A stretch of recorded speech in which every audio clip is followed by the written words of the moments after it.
Ja, goeiedag, Leu. Mooi jammer wie lust want hier is weer een Weltspraken podcast. Yo!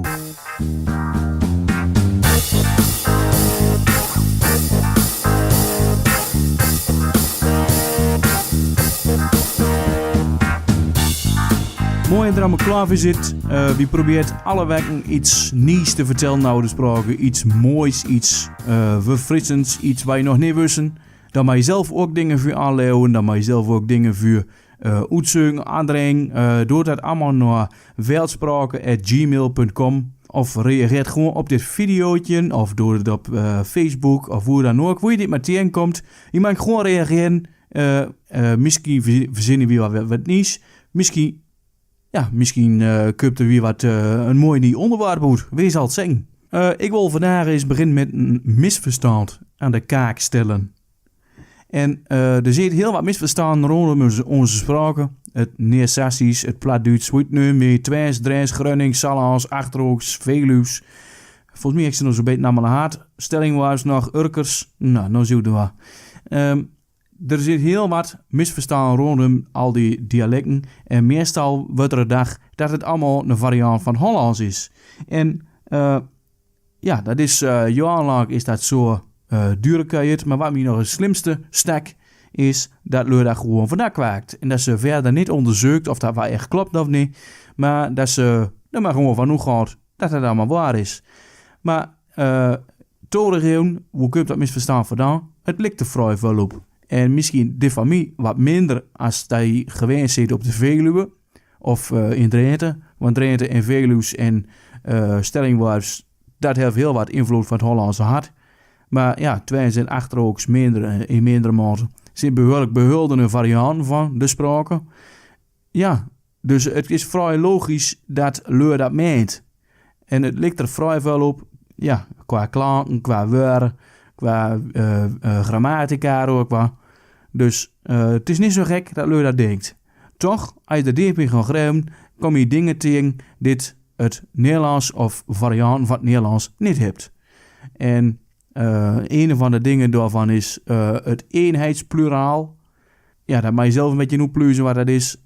Voor te lange om dat allemaal uit te leggen. Ach, dat ook scheelt. Eenheidspluraal is dat je wie in het meervoud ene uitgang hebt. En dat klinkt een beetje vaag, maar ik zal een voorbeeld geven. Wie hebt bijvoorbeeld wie loopt, i loopt en ze loopt. Terwijl in het Hollands wij lopen van oudsher. Jullie loopt en zij lieden lopen is. Dus er is een verschil tussen die drie, zeg maar.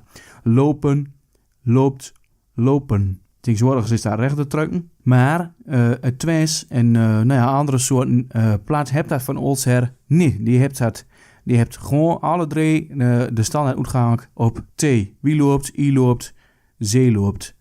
En dan zit er ook nog weer dialecten aan de grenzen van ons spraakgebied. Hoe ze ook eenheidsuitgang hebben, maar dan op N. Dus wie lopen, i lopen en ze lopen. Goed, dat moeten jullie zelf weten. Maar dat is toch anders als in Hollands. Dus echt Hollands is het niet. Je hebt bijzondere woorden en eigen zegswijzen. En natuurlijk helemaal een eigen, wat ik zeg, vooral op klanken richt. Bepaalde wijzen van klanken aan elkaar plakken. Ritme in de spraken. Ja, hoe duur het echt of lust deed van het Hollands. Van het Nederlands moet ik ook zeggen. Want Hollands is een dialect in Holland en niet in Nederland. Als je dan kijkt in Duitsland, dan zeggen ze precies hetzelfde. Dan hebben ze datzelfde misverstaan. Plat is een dialect van het Duits. Ja, wat is het nou? Is het nou van het Duits of van het Nederlands? Ja, en dat wat in Nederlands dan kan je, dat is een deel van het Nederlands. En wat in Duitsland wordt, kan je, dat is een deel van het Duits. Ja, maar als je kort aan de grenzen zit, dan ligt zoveel op elkaar. Hoe hult aan die grens op? Kijk, en zo kom je er met naar Keurkel en naar kijken. En dat klopt gewoon van geen kanten. En de enigste oplossing is dat het een ene sprake is. Is zelfs officieel in 1996 door de EU erkend als minderheidsspraken. Een van de grootste minderheidsspraken van Europa zelfs. Met meer dan 5 miljoen sprekers in, wat is het nou, 2018. Kan wij het minder is, kan wij het meer is. En erbij 5,5 miljoen sprekers heeft deze gesproken. Dus daar mag best iets fanatieker met zijn, best iets groter op zijn. Om dat in staat te houden, om dat aan te jagen. Maar dan komen we direct aan nog weer een misverstand. En dat misverstand is dat plat slecht zal zijn voor het Hollands. Voor uw Hollands. Maar als je wichter Hollands leert en plat, of als je wichter alleen de plat leert, dan kun je slechter Hollands. Nou, dan ziet dat gaat terug, dat misverstand, op een onderzoek uit 1962. Nou ja, waarin het de vooral veel onderzoekers uit Westen vonden dat plat toch wel beter was. En dat alle andere soorten plat daardoor, dat dialect, dus het Hollandse dialect, in het gedrang komt aan je eigen dialect vast te houden. Dus één land, één taal, niet moeilijk doen, dan zit alle problemen opgelost. Maar dat kan zo maar niet, want Leur die heeft die spraken als moederspraken. Dus die denkt daarin, die droomt daarin, die vult daarin, die drukt daar gevoelens in uit.